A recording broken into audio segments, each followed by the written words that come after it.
Welcome to ચેતુસ kitchen. તો આજે આપણે બનાવવાના છીએ ટમેટા બટેકાનું શાક, તે જે તમે રેસ્ટોરન્ટ કે ધાબાનું શાક પણ ભૂલી જશો એવું ટેસ્ટી એવું આપણે ઘરે જ શાક બનાવશું।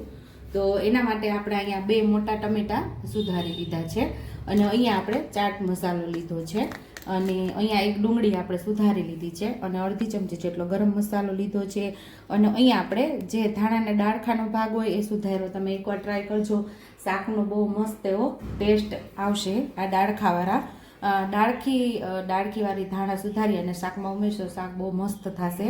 અને આપણે અહીંયા આખા પાખા ખાંડેલા ધાણા એટલે દરદરા ખાંડી લીધા છે ધાણા અને અહીંયા આપણે કસૂરી મેથી લીધી છે અને 1.5 ચમચી જેટલી આદુ અને લસણની પેસ્ટ લીધેલી છે, 2 સૂકા મરચાં, 1 તમાલપત્ર લીધું છે।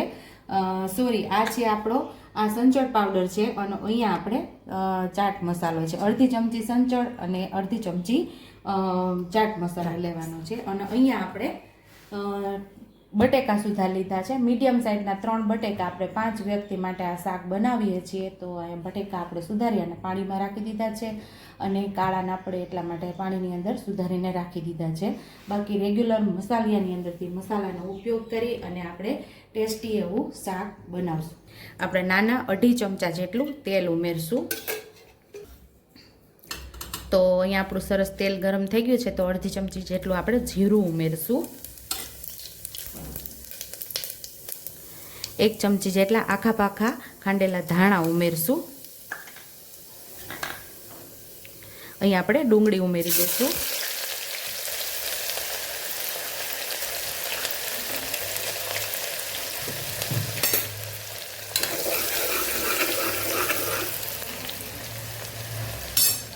બે સૂકા મરચાં ઉમેરશું, 1 તમાલપત્ર 2 ટુકડા કરીને ઉમેરી દઈશું।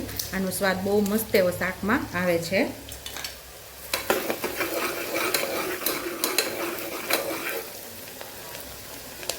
થોડી આપણે હિંગ ઉમેરી દઈશું।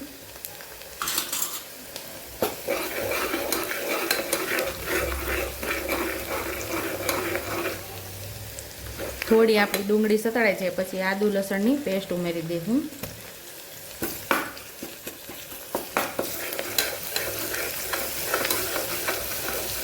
એને પણ સરસ સાતળી લેશું, એની કચાશ ન રહેવી જોઈએ।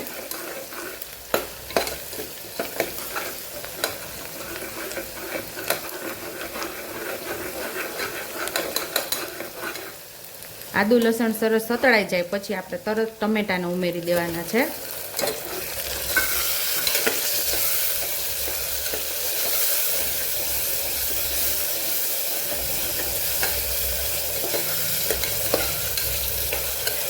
ટમેટા ઉમેર્યા પછી આપણે એનો બધા મસાલા કરી લેવાના છે।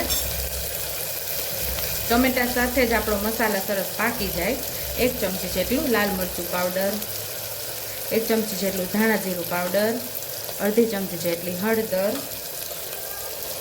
અને અહીં આપણે ચાટ મસાલો ઉમેરી દઈશું અને સંચળ પાવડર પણ ઉમેરી દઈશું।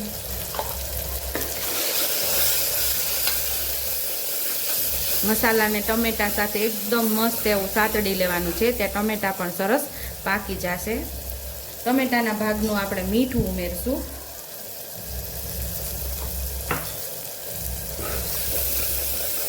લાસ્ટમાં આપણે ચાખી લેવાનું, કારણ કે ચાટ મસાલો, સંચળ પાવડર અને મીઠું ત્રણેય આપણે ઉમેરેલું છે એટલે શાકને ચાખી લેવાનું, વધુ ઓછું ન થઈ જાય એટલા માટે આપણે ચાખી અને પછી મીઠાને ઉમેરવાનું આની અંદર।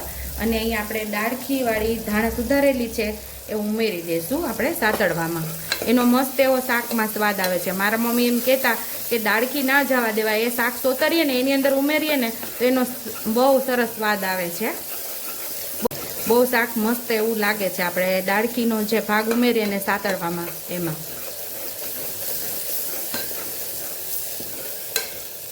અહીંયા આપણા ટમેટા મસ્ત એવા પાકી ગયા છે, સાઈડ ઉપર તેલ પણ સરસ છૂટું પડી ગયું છે, મસ્ત ગ્રેવીવાળું આપણું આ શાક તૈયાર થશે।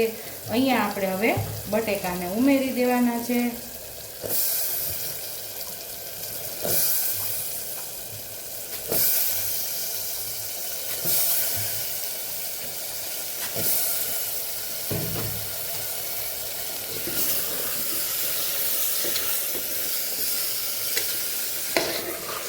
બટેકાને આપણે સરસ મસાલો જે તૈયાર થઈ ગયો છે, આપણે ટમેટા અને મસાલો સાતળેલો એની સાથે બટેકા પણ મસ્ત એવા સાતળી લેવાના. જો બટેકાની સાથે આપણે તમને એવું લાગશે કે બહુ મસ્ત એવી ગ્રેવી થઈ ગઈ છે અને કોટ થઈ ગયા છે આપણા બટેકા. અહીંયા હવે આપણે કસૂરી મેથી ઉમેરશું.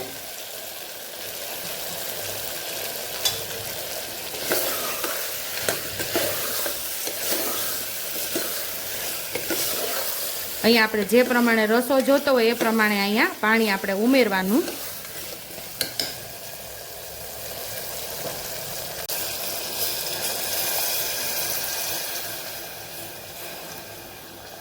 અહીંયા આપણે પોણા ગ્લાસ જેટલું પાણી ઉમેરી દીધું છે.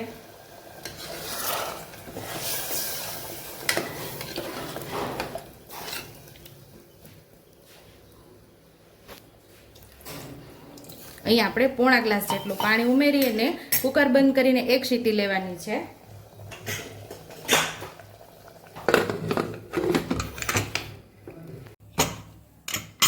એક સીટી થઈ ગઈ છે. હવે આપણે શાકને જોઈ લેશું. તો મસ્ત એકદમ રસાવાળું આપણું ટમેટા બટેકાનું શાક તૈયાર થઈ ગયું છે અને બટેકા સરસ પાકી ગયા છે. જો બહુ સરસ પાકી ગયા અને રસો પણ કેવો મસ્ત ઘાટો થયો છે. જો હવે લાસ્ટમાં આપણે ગરમ મસાલો ઉમેરશું. ગરમ મસાલો આ શાકની અંદર છેલ્લે જ ઉમેરવાનો અને એકદમ ઝાઝા બધા ધાણા ઉમેરી, લીલા ધાણા ઉમેરીને સરસ આપણે મિક્સ કરી લઈશું. શાકનો સ્વાદ બહુ મસ્ત એવો આવશે. ઉપરથી આપણે લીલા ધાણાથી ગાર્નિશ કરી દઈશું એટલે મસ્ત એવો દેખાવ આવે અને મારે ફોટો મસ્ત આવે એટલા માટે મેં ઉપરથી થોડા ગાર્નિશ કરવા માટે ધાણા ઉમેર્યા છે. બાકી અંદર શાકની અંદર ભરપૂર આપણે લીલા ધાણા તો ઉમેરેલા જ છે. તો જો તમને મારી રેસીપી પસંદ આવી હોય તો મારી રેસીપીને લાઇક કરજો, શેર કરજો, સબસ્ક્રાઈબ કરજો, બેલ આઇકોનને દબાવતા ભૂલતા નહીં અને કમેન્ટ બોક્સમાં કમેન્ટ કરજો કે મારી રેસીપી કેવી લાગી. તો આવજો.